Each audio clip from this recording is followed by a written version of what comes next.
Boas. Na súa dimensión de activista, unha das facetas máis definitorias de Begoña Caamaño foi o seu altruismo. Para alén da súa luita máis constante, a feminista, a cuantidade de veces que, orientada polas súas conviccións, emprestou a súa imaxe e a súa voz a outras causas incomprendidas é impresionante. Unha desas causas foi, como veremos hoxe en Galego de todo o mundo, o reintegracionismo. Non fago máis que atopar xente distinta que a mesma teima que a min.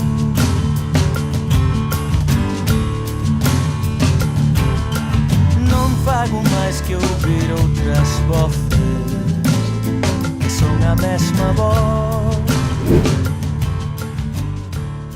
A vocazón principalmente escolar do Día das Letras irá priorizar a leitura de algún dos dous romances de Begoña Caamaño, ou subliñar os aspectos do seu pensamento máis fáceis de condensar en palabras de orden que están de actualidade.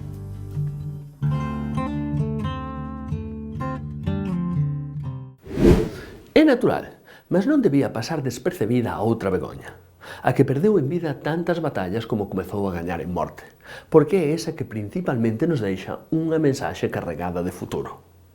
En relación ao uso da lingua, se algo caracteriza a Begoña Caamaño é o facto de ter contribuído decisivamente á primeira xeración de xovens que usou reiteradamente o galego portugués para falar de asuntos que nada tiñan que ver coa cuestión da lingua nen con problemáticas político-culturais autóctones. Fixo, desde un principio, vinculada a un ámbito político nada cómodo, o das mulleres nacionalistas galegas, MNX, unha organización transcendental para o desenvolvemento do feminismo galego contemporáneo.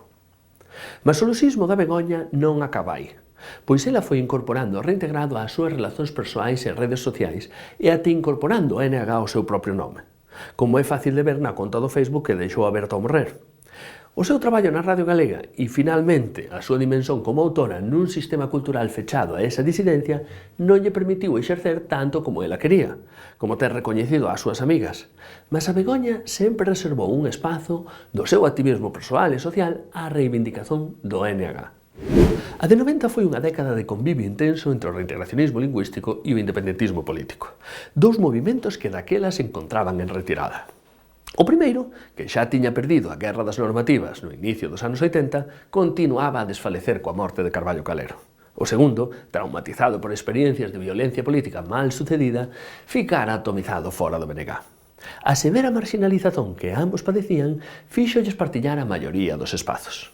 Un deses espazos foi a loita feminista.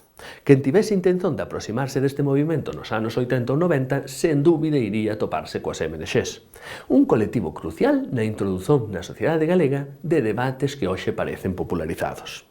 De maneira que, fiéis ao seu espírito subversivo, as feministas de MNX adotaran en 1987 a ortografía reintegrada na revista Area, práctica lingüística que depois retomarían en Deliberadamente, publicación distribuída entre 96 e 2004, unhas súas aclamadas axendas feministas, e que acabaría por contaxiar outros colectivos, Mulleres Transgredindo, Colectivo Non, Mulleres Libres de Compostela.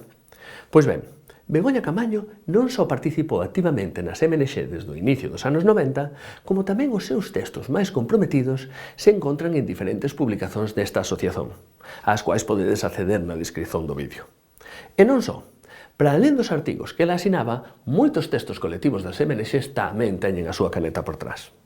Alén diso, na viraxe do século, este colectivo iría dar un impulso transcendental para o feminismo internacional, impulsando a fundación da Marcha Mundial das Mulleres na Galiza, que nos primeiros anos alternou o uso da norma oficial e da reintegrada grazas á perseveranza da Begoña Caamaño e das súas camaradas. A Begoña Caamaño era reintegracionista, e non unha reintegracionista cualquier, daquelas que optan pola escrita reintegrada sen máis. Non, a Begoña foi, como moitas outras compañeiras súas das MNX, unha das máis importantes activistas desta práctica gráfica entre os últimos anos 80 e o inicio do século en que nos encontramos, cando o feminismo independentista pasou a concentrar as últimas expresións estáveis do reintegracionismo social. Mas entón, por que non escribeu os seus romances en reintegrado, estarás a preguntarte. Eu até podería tentar responder, mas penso que, no Día das Letras deste ano, é unha pregunta ben máis pertinente para os prescriptores do noso sistema literario. Nos últimos 15 anos, para alén da Begoña, máis 6 autores e autoras homenaxeadas no Día das Letras defenderan o reintegrado públicamente. Por algunha razón que nada beneficia a nosa lingua, a niñún deles tería sido permitido publicar en galego-portugués. Non fago máis que atopar xente distinta que a mesma teima que a min.